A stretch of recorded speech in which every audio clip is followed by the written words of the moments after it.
Hai, Assalamualaikum. Saya Cikgu Zaid Kirana dan saya nak kongsikan maksud tersirat dalam puisi Sejadah Rindu dalam antologi tingkatan 5. Right, so kita tengok jap tajuk dia Sejadah Rindu. Sejadah Rindu sendiri adalah metafora, iaitu sejadah ialah konkret, unsur konkret yang kita boleh nampak. Rindu adalah unsur abstrak yang kita boleh rasa lah dari segi gaya bahasa. So sejadah rindu. Kenapa disebut sejadah rindu? Okay, bagi yang bukan beragama Islam, sejadah ini adalah hamparan untuk orang Islam menunaikan sembahyang 5 kali sehari. Dia perlukan alas macam ibarat kain tebal je.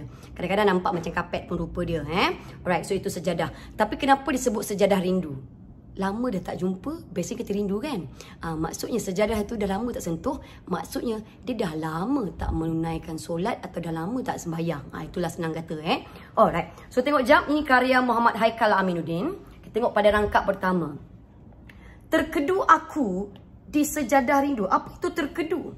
Terkedu ni sebenarnya dalam bahasa Inggeris senang nak faham. Awak panggil speechless, tak mampu nak ungkapkan kata-kata. Senyap. Okay, di sejadah rindu ketika dia semayang tu lah, di solat.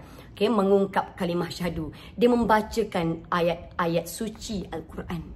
Right? Bait bicara. Bait tu maksudnya perkataan satu demi satu. Maksud dia patah lah. Okay, tersentuh kalbu. Kata-kata yang diungkapkan kepada Tuhan itu menyentuh hati dia sendiri. Merekah keinsafan di hati yang beku. Dulu hati dia keras, membeku, dingin. Tetapi sudah merekah keinsafan. Keinsafan masuk dalam diri dia. Mengenang dosaku yang terdahulu. Kenapa dia rasa macam tu? Sebab dia ingat, aduh banyaknya dosa aku dulu. Macam tu. Right, so itu rangkap pertama lah. Berbekal panca indera anugerah Tuhan. Awak tahu awak ada 5 panca indera kurniaan Tuhan. So semua pada malam itu ketika dia solat itu, ketika dia semayang, dia rasa semua deria dia berfungsi. Okay. Kupohon kembali nafas kehidupan. So dia bermohon kepada Tuhan semoga dia dipanjangkan usia, diberikan semula peluang dalam keterhadan dan keterbatasan insan. Dia kata, Tuhan aku tahu, aku ni sebagai manusia terhad untuk apa yang aku buat ni terhad. Tak banyak yang aku boleh buat. Tetapi, moga terbuka ruang keampunan. Semoga Tuhan sempat ampunkan dia sebelum saat aku dinisankan. Dinisankan tu maksudnya dia meninggal dunia dan ditanamlah, dikebumikan lah. Di masa yang kau tetapkan. Sebelum aku mati, yang masanya aku tak tahu bila, tapi kau je tahu Tuhan. Itulah maksud dia. Okay, seterusnya. Air mata menjadi saksi. Ketika dia bersembahyang itu, okay, dia solat, dia menangis. Okay, keluar air mata dia. Keikhlasan menjadi bukti. Itulah bukti dia ikhlas dalam memohon keampunan. Akhirnya aku sujud menghadap ilahi. Akhirnya dia sendiri pun tak sangka. Dia akhirnya patah semula ke pangkal jalan. Di keheningan yang sepi, lafaz taubat mengiringi, nafas sebab kian mengikuti. Maksudnya dia sedang buat solat sunat taubat. Sebab apa? Sebab yang digalakkan lebih afdal adalah awak lakukan pada lewat malam ataupun terlalu awal pagi. Hening, sunyi ketika itu. Okay, supaya kita lebih fokus. Right? Dan dia mengungkapkan kata-kata taubat dia lah.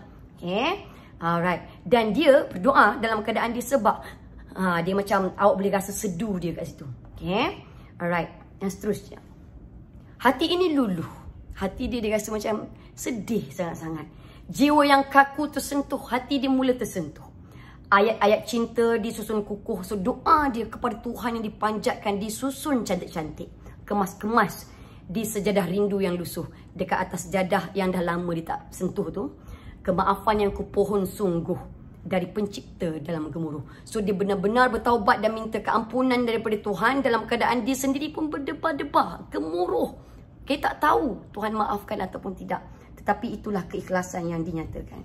Right? Dan yang terakhir, ungkapan doa pada Yang Esa. Inilah konten, kandungan doa dia. Izinkan aku menjadi manusia yang taat sentiasa.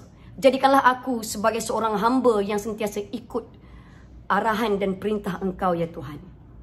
Yang taat sentiasa pada perintah Maha Kuasa, yang mana aku selalu ikut apa yang telah ditetapkan dalam agama dan kata Engkau, agar aku tidak lupa dunia ini hanya bersifat sementara.